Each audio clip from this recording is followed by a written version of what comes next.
बहन मायावती ने सपा पर किया तीखा प्रहार, अखिलेश यादव के पीडीए का किया पर्दाफाश। जी हाँ दोस्तों, आपने बिल्कुल सही सुना। मैं हूं पराग महेंद्र, आप देख रहे हैं नेशनल चौपाल। जैसा गौरतलब है, बहन मायावती का हाल ही में ट्वीट आया जो कि सोशल मीडिया पर लगातार सुर्खियां बने हुए, खासतौर पर जिस प्रकार अखिलेश यादव के माध्यम से पीडीए को लाया गया है। आखिर ये पीडीए क्या है, इसके पीछे की क्या असल सच्चाई है, बहन मायावती ने तमाम इस मसले को लेकर किस तरीके समाजवादी पार्टी को घेरने का काम किया है और इसी के साथ साथ पीडीए का किस पर्दाफाश किया है, तमाम बड़े सवालों को लेकर आज के इस बैठक में हम चर्चा करेंगे। हमारे साथ में मौजूद है अनुज कुमार, जो कि हमारे नेशनल चौपाल चैनल के एंकर रिपोर्टर है। बहुत बहुत स्वागत हमारे चैनल पर। और सबसे पहले सवाल पूछना चाहूंगा, किस प्रकार आप देखते हैं इस अखिलेश यादव के माध्यम से जिस प्रकार समाजवादी पार्टी ने इस पीडीए को लाया है और बहन मायावती ने इस पीडीए को लेकर जो अपनी टिप्पणी दी है, किस तरीके से देखते हैं इस पूरे सवाल को? जी, बहुत बहुत धन्यवाद पराग जी आपका, जो आपने इस मुद्दे पर मुझे बोलने का मौका दिया। जहां तक बात की जाए पीडीए की, तो पीडीए जो अखिलेश यादव के शब्दों के अनुसार अगर देखा जाए तो उन्होंने पीडीए में पिछड़ा, दलित और अल्पसंख्यक को रखने का काम किया है। बट बात यहाँ पर पिछड़ा, दलित और अल्पसंख्यक होने की नहीं है, क्योंकि पीडीए को हराने के लिए, एनडीए को हराने के लिए वो पीडीए लेके आए हैं। फिर यूपीए कहाँ जाएगा, यूपीए भी एक है, वो कहाँ जाएगा, तो उसका उन्होंने यहाँ पे जिक्र नहीं किया। उसके साथ साथ इन्होंने जो पीडीए की बात कही है, तो इसमें कहीं ना कहीं अखिलेश यादव जो है, ये जब भी कभी राजनीति करते हैं तो आपने देखा होगा, इनकी राजनीति से कोई भी बयान आता है तो कहीं ना कहीं इनका जो है वोटों का ध्रुवीकरण होता हुआ नजर आता है। अगर वो मुस्लिम समाज की तरफ अगर उसकी बात करते हैं तो कहीं ना कहीं जो उनका हिंदुत्ववादी या यादव वोट बैंक है वो कहीं ना कहीं खिसकता हुआ नजर आता है, उसका ध्रुवीकरण होता है। और अगर ये इधर आप बात करते हैं हिंदुत्ववादी राजनीति करते हैं तो कहीं ना कहीं जो है इनका जो मुस्लिम वोट है वो कहीं ना कहीं उसका ध्रुवीकरण होता है। तो इन्होंने इन सारी चीजों को मैनेज करने का एक तरीका निकाला है ताकि मुस्लिम समाज का नाम ना लेना पड़े इस जो आने वाले समय में, ताकि इनके पास मुस्लिम समाज का भी वोट बना रहे और मुस्लिम समाज का नाम भी ना लेना पड़े। जिस तरीके से बात की जाए भाजपा शासनकाल में तमाम उनके मुस्लिम नेताओं पे लगातार जो जांचें हुई, बहुत सारी चीजें आपने देखा हो, तमाम एट्रोसिटीज हुई, तमाम सारी चीजें जो निकलकर सामने आई, तो उन पर भी अखिलेश यादव ने कभी भी स्टैंड नहीं लिया और मुस्लिम समाज की उपेक्षा की, जिसकी वजह से 2022 में जब पूरा मुस्लिम समाज ने एक साथ अखिलेश यादव को वोट दिया और वोट के बाद जब अखिलेश यादव को वोट दिया, फिर भी अखिलेश यादव भाजपा को हराने में नाकाम साबित होते हुए नजर आते हैं। इसका मतलब साफ साफ है कि अगर मुस्लिम समाज इनको पूरी तरह वोट दे भी देता है तो अखिलेश कहीं ना कहीं भाजपा को रोकने में नाकाम साबित होते हैं। और उसके साथ साथ मुस्लिम समाज वहां से नाराज हुआ, क्योंकि मुस्लिम समाज को लगा कि यहाँ पे मेरी उपेक्षा हो रही है, हमें वो अहमियत नहीं दी जा रही है जिस तरीके से हमने अखिलेश यादव किया। तो अखिलेश यादव ने उसी मैनेजमेंट का ये एक तरीका निकाला है जिसका नाम उन्होंने पीडीए दिया है। पीडीए में उन्होंने पिछड़ा, दलित और अल्पसंख्यक रखा, वहां मुस्लिम समाज का नाम नहीं लिया गया है ताकि मुस्लिम समाज की वोट तो ली जा सके, पर उसको बात जब उसके नाम की आती है, उसके प्रतिनिधित्व की आती है, तो अखिलेश यादव वहां पर कहीं ना कहीं पीछे हटते हुए दिखाई दे रहे हैं, जिसका आने वाले समय में हमारे हिसाब से, अगर मेरे हिसाब से देखा जाए, आने वाले समय में जिस तरीके से मुस्लिम समाज इस बात को हल्के में नहीं लेगा और इसका नुकसान लगातार जिस तरीके से सपा मुखिया को हो रहा है, और जबकि देखा जाए तो मुस्लिम समाज ही है जो अखिलेश यादव के साथ कंधे से कंधा मिलाकर खड़ा हुआ है, वरना अखिलेश यादव तो पहले से ही उनकी राजनीति जो है, राजनीतिक करियर खत्म हो गया होता, वो मुस्लिम समाज की वजह से ही खड़ा हुआ है। और मुस्लिम समाज की उपेक्षा ये शायद समाज बर्दाश्त ना करे और इसका जवाब जो है वो आने वाले समय में देगा, जिस तरीके से अभी निकाय चुनाव में मुस्लिम समाज ने दिया, वो कांग्रेस की तरफ जाता हुआ दिखाई दिया, वो बहुजन समाज पार्टी की तरफ जाता हुआ दिखाई दिया। तो इस तरीके से जो है ये पीडीए की जो संरचना उन्होंने की है, ये कहीं ना कहीं जो है एक पर्टिकुलर समाज को की उपेक्षा है। ये पीडीए का मीनिंग हो सकता है उनके अनुसार। जी पराग जी, जैसा कि आपने बताया कि जो समाजवादी पार्टी है, इससे मुस्लिम समाज को अगर हटा दिया है तो जो समाजवादी पार्टी खास तौर पर जो पकड़ है वो कहीं ना कहीं अपनी सिर्फ उत्तर प्रदेश के अंदर में नहीं बना पा रही है। तो आखिर जिस तरीके से इन्होंने पीडीए को लाया है, अल्पसंख्यक जो शब्द को यूज किया गया है, आखिर इस शब्द को इस्तेमाल करने के पीछे की क्या अखिलेश यादव की रणनीति है? क्या वो मुस्लिम समाज को अपने आप से दरकिनार रखना चाहते हैं, जबकि उनको ये खास तौर पर पता है कि मुस्लिम समाज उनके ऊपर में एक बड़ा विश्वास रखता है? क्या बड़ी वजह है कि वो मुस्लिम समाज से लगातार बड़ी अपनी दूरियां बढ़ा रहे हैं? जी इसकी अगर बात की जाए कि जिस तरीके से उन्होंने ये पीडीए लाए और पीडीए में मुस्लिम समाज का नाम ना लेके अल्पसंख्यक किया, अल्पसंख्यक में आप देखते हैं तो उसमें बौद्ध भी आ जाते हैं, जैन भी आ जाते हैं, सिख भी आ जाते हैं, मुस्लिम्स भी आ जाते हैं। तो अभी तक तो अखिलेश यादव की पार्टी में मुस्लिम्स का अच्छा खासा प्रतिनिधित्व रहा, अच्छा खासा वोट बैंक रहा। जी माफ कीजिएगा। पर जिस तरीके से अभी देखा जाए तो उनकी राजनीति कहीं ना कहीं हिंदुत्ववादी होती हुई नजर आ रही है। वो कहीं ना कहीं भाजपा के नक्शे कदम पे, उसके जो कदम है भाजपावादी, जो भाजपा राजनीति करती है वो राजनीति करने की कोशिश कर रहे हैं। और उससे कहीं ना कहीं जिस तरीके से जो हिंदुत्ववादी जो वोट था जो उनसे खिसक रहा था, उसको साधने की वो कोशिश करते हुए नजर आ रहे हैं। और इसीलिए शायद उन्होंने जो मुस्लिम समाज को यहाँ से उसका नाम नहीं लिया है, उसको जोड़ने की कोशिश नहीं की। बट ये कोशिश भी कहीं ना कहीं नाकामयाब ही नजर आएगी। नाकामयाब इसलिए होगा ये पीडीए ना, इसकी जो सफलता पे संशय इसलिए है क्योंकि अगर बात किया जाए पिछड़े की, दलित की और अल्पसंख्यक की, तो मुस्लिम समाज एक बहुत बड़ा वर्ग है जो आज तक अखिलेश को वोट दिया है जिसने, और उसकी आप उपेक्षा कर रहे हो। उसके साथ साथ आप दलितों की बात करते हो, और उसके साथ साथ जब आप दलितों की बात करते हो और दलितों के जब बहुजन समाज पार्टी के शासनकाल में तमाम बहुजन महापुरुषों के नाम पे तमाम ऐसे नगर बसाए गए, तमाम ऐसे यूनिवर्सिटी बनाई गई, तमाम ऐसे पार्क बनाए गए, तमाम ऐसे कॉलेजेस बनाए गए जिनके नाम बहुजन जो थे वो बहुजन महापुरुषों के नाम पर थे, और उनको आप बदलने का काम करते हो। जिस तरीके से प्रबुद्ध नगर जब बहन कुमारी मायावती जी के शासन में बना तो उसका नाम आपने बदलकर शामली रख दिया। और फिर उसके बाद जब भीमनगर का नाम आपने संभल कर दिया, पंचशील नगर का नाम आपने हापुड़ कर दिया, महामाया नगर का नाम आपने हाथरस कर दिया, ज्योतिबा फुले नगर का नाम आपने अमरोहा कर दिया, कांशीराम नगर का नाम आपने कासगंज कर दिया, छत्रपति साहू जी महाराज नगर का नाम बदल के आपने अमेठी कर दिया, रमाबाई नगर का नाम बदल के आपने कानपुर देहात कर दिया, संत रविदास जी के नगर का नाम बदलकर आपने भदोही कर दिया। छत्रपति साहू जी महाराज के नाम से जो कानपुर यूनिवर्सिटी है, एक वो यूनिवर्सिटी है, उन्हीं के नाम पे जो हमारा मेडिकल कॉलेज, लखनऊ का मेडिकल कॉलेज है जिसे छत्रपति साहू जी मेडिकल कॉलेज के नाम से जाना था, उसका नाम आपने बदल के किंग जॉर्ज मेडिकल यूनिवर्सिटी कर दिया। तो कहीं ना कहीं और दलितों के जो एजेंडा है, दलित जिनकी सोच रखता है, जिन महापुरुषों के नक्शे कदम पर चलता है, आप उनका अपमान करते हुए नजर आते हो। और जब प्रमोशन में आरक्षण का बिल लाया जाता है तो आपकी ही पार्टी के द्वारा उसे फाड़ दिया जाता है। तो कहीं ना कहीं इस दलित को लुभाने का काम किया जा रहा है। और जो मुस्लिम समाज है उसकी उपेक्षा तो सामने नजर आ रहा है कि मुस्लिम समाज का नाम ना लिया जाए, उसको नाम ना लेना पड़े, तो उसका आपने एक सेटलमेंट किया है जिसका नाम, उस सेटलमेंट का नाम आपने पीडीए दिया है। तो ये दलित समाज हो गया या मुस्लिम समाज हो गया, आज उसमें इतनी चेतना आ गई है, इतना वो जागरूक हो चुका है कि किसने उसके साथ क्या किया है और आने वाले समय में कौन उसके लिए भलाई का काम कर सकता है। तो इस तरीके से उसको सारी चीजों का ज्ञान है, और उसी ज्ञान के तहत आपने देखा होगा जिस तरीके से मुस्लिम समाज का वोट अब सपा से बिल्कुल खिसक चुका है। आने वाले चुनाव में आप देखेंगे वो बिल्कुल ही सपा को, मुस्लिम समाज का वोट जो है शायद ही मिल पाए। और दलित को पता है कि उसके हित और अहित को किसने किया है और क्या किसने नहीं किया है, तो वो उस हिसाब से आने वाले चुनाव में अपनी पार्टियों में अपने प्रतिनिधित्व को जहां उसको ज्यादा मिलेगा शायद वहां पे जाए। तो इस तरीके से ये पीडीए की बात की जाए तो ये पीडीए एक सेटलमेंट का एक तरीका हो सकता है, रिप्रेजेंटेशन का तरीका हो सकता है। अखिलेश यादव सारी चीजों को मैनेज करने की कोशिश कर रहे हैं, और हिंदुत्ववादी जो राजनीति है वो जैसे भाजपा करती है उसके नक्शे कदम पे चलने की कोशिश कर रहे हैं। जी पराग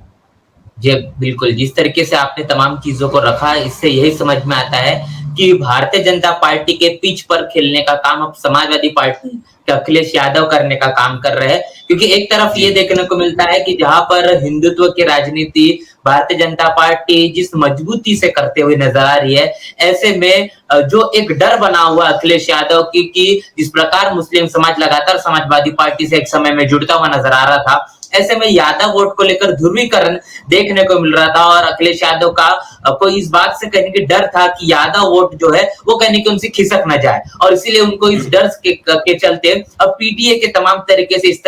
तरीके से जो हथकंडे अपनाने पड़ रहे हैं, जिसके कारण जो यादव वोट है वो उनके साथ में बरकरार रहे, और इसीलिए हिंदुत्व की जो राजनीति है वो भी भारतीय जनता पार्टी की तर्ज पर वो करे। इससे तमाम चीजें समझ में आती है। जो हाल ही मंदिर में जाकर तमाम अपने गले में लाल चोला लेकर तिलक लगाकर हवन पूजा करवाना, ये तमाम तरीके की चीजें यही समझ में आती है कि फिर एक बार अपने आप को यादव वोटों के तरफ में जो खिसकता हुआ वोट बैंक देखने को मिल रहा है, उसको बचाने के लिए अब अखिलेश यादव जुड़ चुके हैं। और तमाम तरीके से इसके पीछे की अगर असल सच्चाई देखे कि पिछला जो कहीं न कहीं एक पूरा का पूरा बहुजनवादी विचारधारा के और समाजवादी पार्टी जाते हुए नजर आए, क्योंकि उन्होंने अपने आप को शूद्र तक के कह डाला। यहाँ तक के तमाम तरीके से बयानबाजी की गई, उनके पार्टी के माध्यम से रामायण पर कई टिप्पणियां की गई। इसी के साथ साथ ये बताया गया कि तमाम बहुजन महापुरुषों के जो मूर्तियां है, माननीय कांशीराम साहब की मूर्ति का अनावरण किया गया। तमाम बड़ी बातें समाजवादी पार्टी के माध्यम से की गई, तो जिसके कारण उनको लगा कि हमारे पास का जो बहुजन वोटर है, वो कहने की दलित वोटर है, उसको लेने के चक्कर में हम कहने के हमारे यादव वोटर को हमारे से दूर कर रहे हैं, और इसीलिए अब उनको ऐसा लग रहा है और इसी डर के चलते उन्होंने हिंदुत्ववादी एजेंडा को फिर से अपनाना शुरू कर दिया है, जिसके चलते उन्होंने मुस्लिम समाज का ये मुस्लिम शब्द तक उपयोग करना उन्होंने लाजमी नहीं समझा, और अभी पीडीए का एक नया तरीके से उन्होंने एक नया शब्द लाया है, जिसको लेकर अब हिंदुत्व वाली राजनीतिक पर्दे के पीछे करने का काम अखिलेश यादव के माध्यम से किया जा रहा है, ये समझ में आ रहा है। बहन मायावती ने इस पूरे मसले को लेकर अपनी बड़ी प्रतिक्रिया दी, क्या बताएंगे जिस प्रकार जहां पर पीडीए ये शब्द का उपयोग अखिलेश यादव के माध्यम से किया गया है। इस तरीके से अखिलेश यादव ने जो पीडीए का उपयोग किया है, इसके एवज में बहन मायावती ने इस पीडीए को परिवार, दल और अलायंस, ये तीन चीजों को डिफाइन किया है, इस तीन चीजों को परिभाषित किया है। कैसे देखते बहन मायावती ने इन तीनों चीजों को लेकर जो समाजवादी पार्टी के पीडीए का पर्दाफाश किया है, क्या देखते हैं इस पूरे मसले को? बात की जाए, बहन कुमारी मायावती जी ने जो लिखा है परिवार, दल और अलायंस, इस तरीके से जो पीडीए के फुल फॉर्म दिए, वो कहीं ना कहीं सच भी साबित होती हुई नजर आती है। एक तो शुरुआत से ही जो है समाजवादी पार्टी पे परिवारवाद को लेकर लगातार आरोप लगते रहे, और आरोप क्या कहीं ना कहीं वो सच्चाई भी है। और उसके साथ साथ ये मेरे हिसाब से जो पीडीए है वो पर्सनल डेवलपमेंट अलायंस होना चाहिए, इसका मीनिंग होना चाहिए पर्सनल डेवलपमेंट अलायंस। इसका मतलब यह है कि जितने भी छोटे दल हैं वो लगातार कंटिन्यू, आपने देखा होगा अखिलेश यादव की अगर बात की जाए या समाजवादी पार्टी की बात की जाए, तो कहीं ना कहीं इनका आधा परिवार आपको भाजपा में नजर आता है। मतलब खुद का पर्सनल डेवलपमेंट होना चाहिए, वहीं पे आधा परिवार जो हो आपका है वो आप बीजेपी के खिलाफ लड़ रहे हो। तो किस तरीके का ये आपका राजनीति है जिसमें आधा परिवार तो आपका बीजेपी के साथ खड़ा है, उसके हर एक नीतियों में समर्थन कर रहा है, और एक तरफ आप उससे ही लड़ने की बात करते हो। तो ये जो है, ये बहन जी ने जो कहा परिवार, दल और अलायंस, तो उन्होंने सही कहा है, क्योंकि एक पार्टी है जो पर्टिकुलर उनका परिवार चला रही है, पर्टिकुलर सपा में उनका पूरा परिवार नजर आता है। वहीं जो उनके परिवार के अन्य दल हैं, जो लोग हैं, वो लगातार छोटे छोटे जो अलग दलों को ज्वाइन कर रखे हैं, जैसे उनके परिवार के कुछ मेंबर्स हैं, उन्होंने भाजपा को ज्वाइन कर रखा है। तो उनका जो है परिवार, दल और अलायंस से मतलब परिवार अपना तो परिवार के साथ में अलायंस है, दलों के साथ भी उनके परिवार वालों का अलायंस है, मतलब खुद का डेवलपमेंट होना चाहिए। और इसी को लेकर उन्होंने ये कहा, इससे बहुजन समाज को और मुस्लिम समाज को अवेयर रहने की जरूरत है, उससे सचेत रहने की जरूरत है कि कहीं ना कहीं जिस तरीके से अखिलेश यादव की बात की जाए, कुछ दिन पहले उन्होंने कांशीराम जी की प्रतिमा का अनावरण किया, उस टाइम तो ऐसा लग रहा था कि अखिलेश यादव जी जो है पक्के अम्बेडकरवादी हो गए हैं, और वो कहीं ना कहीं हिंदुत्ववादी या इस तरीके की राजनीति की तरफ नहीं जाएंगे। फिर उसके बाद वो सीतापुर जाते हैं, नैमिषारण्य जाते हैं, वहां पे पूजा अर्चना करते हैं और बीजेपी को भस्म करने के लिए यज्ञ हवन भी करते हैं। तो इस तरीके की जो चीजें आ रही, तो दलित इतना भी जो है भोला इंसान नहीं है, आज वो सारी चीजें जानता है। आप के बनवा अम्बेडकरवादी हो या क्या क्या चीजें हो। वहीं पर अगर बात की जाए जिस तरीके से तमाम बहुजन महापुरुषों के जो पार्क हैं, अगर लखनऊ में बात की जाए, तो भाजपा हो चाहे सपा हो, दोनों के शासनकाल में इनकी हालत बद से बदतर थी। वहां जो एम्प्लॉई है, जो बहुजन समाज पार्टी के शासनकाल में हायर किए गए, लगाए गए, उनकी सैलरी तक लोगों को टाइम से नहीं मिलती थी, है ना। तो वहां पे जो उच्च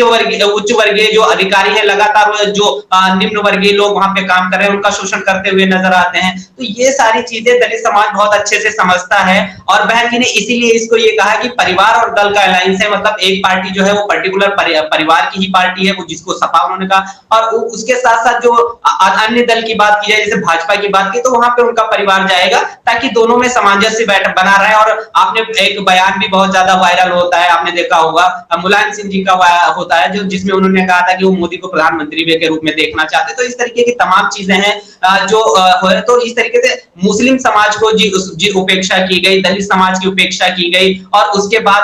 आप सोच रहे हो कि ये समाज जो है आपके साथ में खड़ा होगा। तो ऐसा होने वाला नहीं है। आप अपने परिवार के और अपने दल की ही क्या करना चाहते हो, अलायंस करा के उसका ही डेवलपमेंट करना चाहते हो। उसके साथ साथ जिस तरीके से आपने देखा होगा कि अभी महान दल ने जो है सपा का साथ छोड़ दिया है, और उसने कई सारे आरोप भी लगाए हैं कि जब आप राजनीति में, आप सत्ता में आ जाते हो, तो आपके ही लोग हमारा शोषण करना शुरू कर देते। तो इतने बड़े आरोपों के साथ जो है उसने भी दल को छोड़ दिया है, क्योंकि उसको समझ में आ गया है कि पीडीए का असली मतलब जो है परिवार, दल और अलायंस है। इसका मतलब ये पिछड़ा, दलित और अल्पसंख्यक नहीं है, क्योंकि जब आप सत्ता और शासन में होते हो तो आप उन्हीं पिछड़े, उन्हीं दलित, उन्हीं अल्पसंख्यकों पे आप अत्याचार करते हो, उनकी सुनवाई नहीं करते हो। तो इस तरीके की चीजें जो सामने निकल कर आ रही है, इसका खामियाजा लगातार जो है अखिलेश यादव को उठाना पड़ रहा है, और आने वाले चुनाव में वो उससे भी ज्यादा खामियाजा उनको उठाना पड़ेगा। क्योंकि आप किसी की विचारधारा के साथ खेलोगे तो आपके साथ वो लोग अच्छे से आपको आने वाले चुनाव में वो चीजें दिखाएंगे। क्योंकि जिस तरीके से राहुल गांधी का भी एक बयान, जिस तरीके से लोग लगातार पोस्ट कर रहे हैं हमारे ट्विटर पे, जैसे मैंने देखा, तो उन्होंने लिखा कि समाजवादी पार्टी की कोई विचारधारा नहीं है। तो वो तो ना तो मुस्लिम के पक्ष में खड़े होते हुए नजर आ रहे हैं, ना अम्बेडकरवादी पक्ष में खड़े होते हुए नजर आ रहे हैं। और तो इस तरीके से समाजवादी की विचारधारा पे भी संशय उठता है, और विचारधारा नहीं है, आप तो भाजपा को हराना नामुमकिन है आपके लिए। उसको हराने के लिए सिर्फ और सिर्फ एक ही पार्टी है, वो बहुजन समाज पार्टी है, जिसके पास अपना कैडर है, जिसके पास अपने एक विचारधारा है, और उस विचारधारा के साथ जाएंगे तो कहीं ना कहीं जो है बीएसपी जो है बीजेपी को कड़ी टक्कर देगी। जी बिल्कुल, तमाम तरीके से आपने जो बातें की है, इससे यही समझ में आ रहा है कि एक तौर पर समाजवादी पार्टी डंके की चोट पर तमाम बहुजन महापुरुषों के मान सम्मान की बात करती है, लेकिन अपनी सरकार के आने के बाद में जिस प्रकार बहुजन समाज पार्टी के शासनकाल में तमाम स्मारकों को बनाया गया, उनकी हालत जिस प्रकार बद से बदतर हो गई थी, तमाम तरीके से जिलों के नाम में परिवर्तन किया गया, तमाम तरीके से जो बहुजन समाज पार्टी ने जो योजनाएं लाई थी, उसको जिस तरीके से, जिस हथकंडों से बंद करना चाहिए था, उन तमाम तरीकों को, हथकंडों को अपनाने का काम समाजवादी पार्टी के शासनकाल में हुआ। तो इससे यही समझ में आता है कि समाजवादी पार्टी जानबूझकर बहुजन समाज पार्टी के तमाम किए गए कार्यों को धूमिल करना चाहती है, बहुजन महापुरुषों का लगातार अपमान करते आई है। बहन मायावती के शासनकाल में यहाँ तक के देखा, समाजवादी पार्टी के शासनकाल में यहाँ तक के भी देखा गया कि बहन मायावती के द्वारा जो तमाम मूर्तियां बनाई गई, उसमें बहन मायावती की मूर्तियों तक के तोड़ दिया गया। तो ये तमाम चीजें समाजवादी पार्टी के शासनकाल में होते हुए नजर आती है। इससे ये कहने के ये समझ में आता है कि खाती के दांत जो खाने के कुछ और दिखाने के कुछ और होते, ये बात समाजवादी पार्टी के लिए पूरी तरीके से अमल होती है। और ये जिस तरीके से पीढ़ी बनाया गया है, अब इस पीढ़ी का पर्दाफाश बहन मायावती के माध्यम से किया गया है। अब ये समझना दिलचस्प होगा कि इस पीढ़ी को किस तरीके से पिछड़ा, दलित, आदिवासी और तमाम अल्पसंख्यक जो समाज है, किस तरीके से गंभीरता से लेता है। और जो हाल ही में जो पिछले तमाम चुनाव दिखे, इससे जो समाजवादी पार्टी से मुस्लिम समाज जो दरकिनार होते आया है, और समाजवादी पार्टी से जो वोटर छटकर बहुजन समाज पार्टी के खेमे में जाता हुआ नजर आया है, जिसके सबसे आश्चर्यजनक परिणाम हमने नगर निकाय के चुनाव में देखे। और अब बहन मायावती ने जो हाल ही में लगातार उनके बयानबाजी आ रही है कि मुस्लिम समाज के साथ में उनके मजारों को लेकर जो उपेक्षा होते हुए नजर आ रही है, ऐसे में भारतीय जनता पार्टी पर भी सवालिया निशान खड़े किए, समाजवादी पार्टी के